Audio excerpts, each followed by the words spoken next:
This week in Collective Worship, we're listening to power ballads. And there's nothing more powerful than Meatloaf. And this is his song, I Would Do Anything for Love.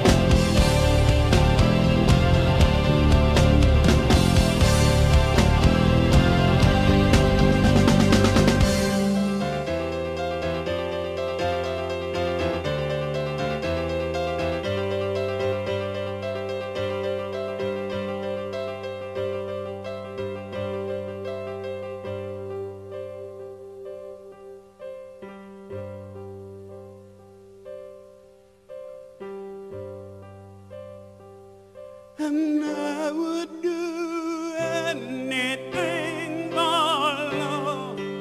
I'd run right into hell and back. Oh, I would do anything for love. I never lie to you, and that's a fact. But I'll never forget the way you feel right now.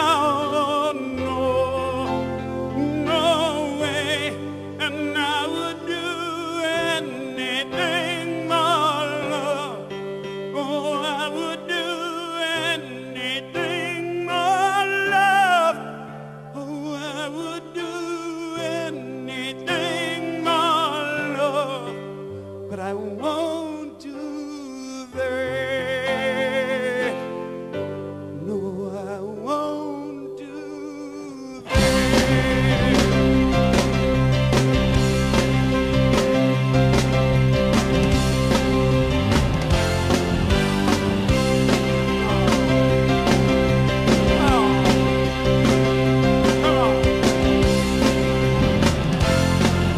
It reminds us what Jesus said.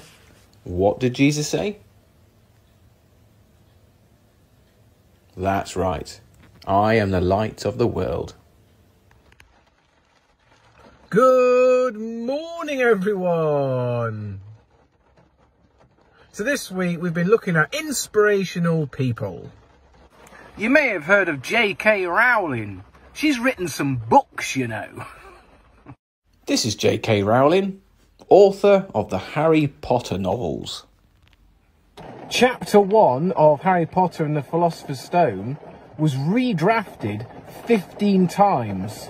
And if you compare her original draft of Chapter 1 to the final version that appears in the book, it is dramatically different. Here are JK Rowling's handwritten drafts of the Harry Potter books. She handwrote them and edited them. What's wonderful about these manuscripts is you can see where her original thoughts were and how it's been changed by her going over and redrafting things, rereading her work, changing words, changing the order of sentences. Just like you do, children. You write your first draft and then you edit it and redraft it, you reread it and change words and sentence orders, just like a real author does. I tell you what, children, your handwriting's a lot neater than hers. You may think that by the time she wrote her last book, that she just wrote it because she's such an expert writer. 17 drafts that last book took. Once she was happy with her final draft of Harry Potter, she sent it off to various different book publishers, and she was rejected 12 times. 12 different publishers read the synopsis and rejected it. 12 times she was told no. We can learn a lot from JK Rowling. Her persistence and resilience. And for any aspiring authors, anyone that wants to be a writer, not only does it show that persistence and resilience pays off, but you can learn a lot from her style as well. And her approach to writing too. From how carefully planned out the plots and the characters are, to the importance of redrafting and re-editing your work. Whatever you want to be really good at, it's important that you do a little bit of it every day. JK Rowling wrote wherever and whenever she could. She'd write in cafes, on napkins, or on the train on the way to work. So you can't begin to become great at something if you don't start doing it. Just like yesterday in collective worship, another great example of persistence, resilience, believing and achieving, and of course working hard. To be inspirational is about having impact in someone else's life. Yesterday I mentioned that one of my heroes was my grandpa and Walt Disney. This is the Royal National Lifeboat Institute of Eyemouth, which is just over the border of Scotland. This is my youngest son Edward, stood with his granddude and the crew of that lifeboat. In May, my family and I go to Eyemouth and we stay in the big house that you can see in the background. The Royal National Lifeboat Institute is moored just outside the house. And one day when we were in the big house, the lifeboat sirens went off and the crew came running out through the town onto the boat and off out into the North Sea to rescue a boat and its crew that had come to some difficulty. Edward was really worried that someone was hurt, and he was also worried that the lifeboat crew would come back safe as well. So we stood and we waited for the lifeboats to come back safely, having rescued the boat. And here he is, greeting the crew back. After that, the crew let him get on board, sit in the captain's seat, and even let him operate the lifeboat for a little bit. Edward now has a subscription with the Storm Force magazine. It's a monthly magazine all about lifeboats. And here he is, really pleased, because after his time spent with the crew of the lifeboat, he wrote about it and sent it in to the magazine. Here he is featured in the latest magazine. What you might not know is that the crew of the Royal National Lifeboats are all volunteers. They don't get paid to do what they're doing, and it's really dangerous, but it is really helpful for other people. These people save lives. And they don't do it for money. They do it because it's the right thing to do. Here's Hal's story. I'm Hal Richardson. I'm crew St David's lifeboat and I've been on the crew for nearly 10 years. I guess some family. My granddad was on there, my dad was on there. It kind of seemed silly for me not to join. And we live right next to it as well. I was just a crew member, going for my helm on the ILB at the moment. I'll hopefully be a helm then by next year, summer next year hopefully. Got my two brothers on there as well, my younger brother and my older brother. One's on shore crew and the other's on the boat crew with us. Obviously we all work together on a family campsite. We run it all together, so if the lifeboat goes off, all three of us tend to disappear most of the time. It was a sailing boat, it's about 25 miles offshore. They had problems with their rudder, so we went out to give them a tow back. But unfortunately the casualties were very tired and struggled to pull in the rope, so one of us had to jump across. And me being the youngest on there by a long way, I knew it was going to be me. I wanted it to be me. The boats were all opposite, like 1 second the sailing boat was above us, next minute we were way above them. There was no part of me that was worried or scared. I knew that what I had to do, and it's exactly what I signed up for. Like, you do feel good when you save someone. Even though I didn't feel like I did much at the time, when I got back they thanked me so much, and it's just like a massive overwhelming feeling of like I've actually helped someone. It's exactly what I signed up for. Like, I want to help people. I like it's like self-achievement. I know it sounds a bit selfish, but I do enjoy that achievement side of it. You do feel good when you save someone. Obviously you don't feel great when you don't save someone, but majority of the time it is you're helping someone. When people do help us help other people, like at the end of the day that's what they're doing. Everyone that donates is helping us help someone else.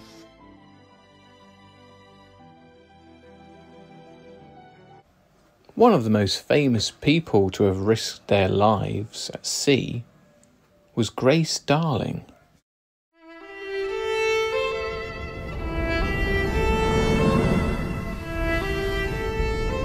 My name is Grace Darling. I was born in 1815 in Bamborough, a small seaside village in Northumberland, the youngest of 8 children. I spent the first few weeks of my life at my grandfather's cottage, in sight of Bamborough Castle. But when I was just 3 weeks old, my mother took me to join my brothers and sisters on Brownsman Island, a remote part of the Farne Islands, where my father was the lighthouse keeper. We lived in a small cottage, which was attached to the lighthouse, and we were all very happy on Brownsman Island. But then, when I was 10, my father announced that the family was moving to a new lighthouse that had just been built at Longston, an even more remote location in the Farne Islands. Then, some years later, came the day that would change my life forever. September the 7th, 1838.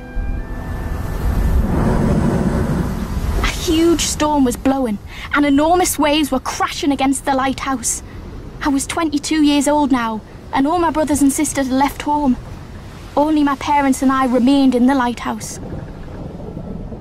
I couldn't sleep that night. At about 5 o'clock in the morning, I looked out my bedroom window, and straining my eyes through the gloom, I thought I could see a ship in trouble. I ran up to the lantern room at the top of the lighthouse where Mother was on watch and where Father came to join us. We looked out from the top of the lighthouse, and through the crashing waves and the howling wind, we could just make out the shape of the wrecked ship on some rocks and what looked like some survivors. I was desperate to attempt a rescue immediately, but Father said it was too dangerous and that we had to wait until daybreak. By 7 o'clock, it was light enough for us to be able to see the survivors clearly, and I was determined to help them, come what may. So, feeling both nervous and excited, I helped Father to launch our rowing boat into the raging sea. The little boat bobbed up and down, waves broke over the side, and at times it seemed certain we would capsize. But slowly and steadily, we steered our way through the storm to the shipwreck. Father jumped onto the rocks to help the survivors, while I remained in the rowing boat, using all my strength to keep the boat steady and to stop it being smashed on the rocks. Then, Father helped some of the 9 survivors on board, and we set off back to the lighthouse. It was a terrifying and difficult journey, but finally we made it. And then Father and 2 of the rescued men rowed back to the wreck for the remaining survivors. After that extraordinary day, my life changed forever. The story of a young woman risking her own life to rescue others was on the front page of all the newspapers. And each time Father made a trip to the mainland, he returned with letters and presents for me from well-wishers. One letter came from Queen Victoria herself. If you ever come to Bamborough, you'll see the great castle. And in the grounds of the village church, you'll find my memorial. It looks out to sea, to the Farne Islands, and my lighthouse home, and to the place where, one stormy day, in 1838, I was able to use my courage and determination to do something extraordinary.